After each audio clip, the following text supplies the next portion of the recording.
Making pork belly slowly but surely, and we are making a pork belly ciabatta that's gonna blow your socks off, and I can guarantee you this is something that cannot be found in the shops, so follow this recipe step by step and cook something amazing.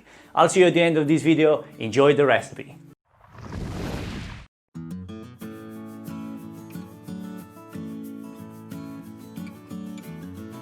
We start our recipe with some roughly chopped vegetables for the crock pot. This will be forming a bed for the pork belly that is going to be cooked for a good couple of hours. Apart from forming a protective layer between the crock pot and the pork belly, the vegetables will also bring a nice flavor. And I'm using an apple as pork and apple are really good friends, but what you can also do is use apple juice. Now when you buy the pork belly, make sure it has a nice layer of meat and you are ready for seasoning. Apart from using salt and pepper, I like the Cajun flavor.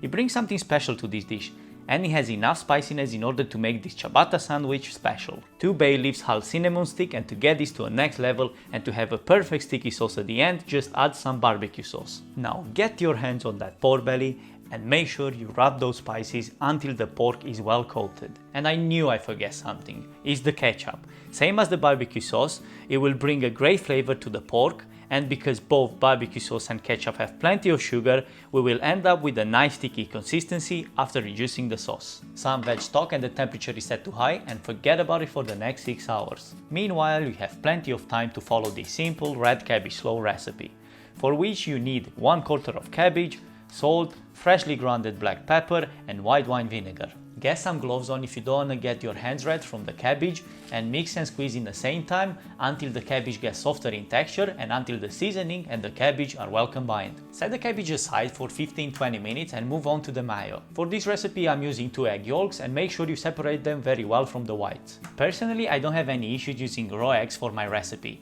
If you are concerned about using raw eggs, just buy pasteurized. You should find them in the shop. After adding the mustard and vinegar, which will help binding everything together, gradually pour in the oil, whisking continuously for 3-5 minutes or until thickened. 20 minutes later, the cabbage releases most of its red juice, and it's important to squeeze that juice because otherwise it will bleed into your pork ciabatta sandwich. Grate an apple, as this will work very well with the pork as mentioned earlier, and now the mayo can be combined with the rest of the ingredients.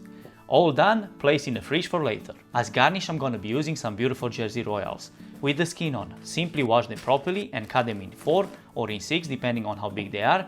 Of course you can use any other potatoes, but these fresh potatoes from this island are something apart. Once cut, get the potatoes in the pot and boil them gently, until soft but not cooked all the way through, bearing in mind that this will get cooked fully in oil once the pork is ready. 6 hours have passed since we placed the pork in the crock pot. Now it's nice, soft, full of flavor, and it can be removed from the pot, leaving us with the sauce, which has quite a lot of fat at the surface, but this can be easily removed with the ladle. Try removing all that fat from the top, and after passing the remaining sauce through a sieve, get it back on the heat. Reduce this slowly until the sauce becomes thicker and it has a sticky consistency. This is what you're looking for. With the pork we have 2 options. 1. Cook it whole in a 200 degrees oven and portion it after, or option 2. Portion the amount of pork you need and shred it in smaller pieces, getting it ready for frying. Today we are choosing option 2, but you do whatever works best for you. With the meat enough for a big fat pork ciabatta sandwich, I'm adding 2 spoons of that reduced sticky sauce, and a bit of smokiness always helps, so smoked paprika goes in. Give it a good mix and make sure all the ingredients are well combined. The time has come for the Jersey Royals we boiled earlier. Cook these in hot oil until they become nice and golden in color. And I'm pretty sure you'll find a better way of getting them out than I did, using the tongs. What a guy! We are slowly getting there. We have a fresh ciabatta ready to go, but we don't want to be boring. Plus it only takes 2 minutes to toast it on both sides in a pan with a bit of butter. And you don't just get the better flavor, but look at that color. Oh boy, I'm definitely ready for this. Now that we have all the ingredients ready, we can start building our pork ciabatta with Jersey fries. I can't really call them cheese because they are so tiny. Go first with a layer of red cabbage slaw, followed by the shredded pork.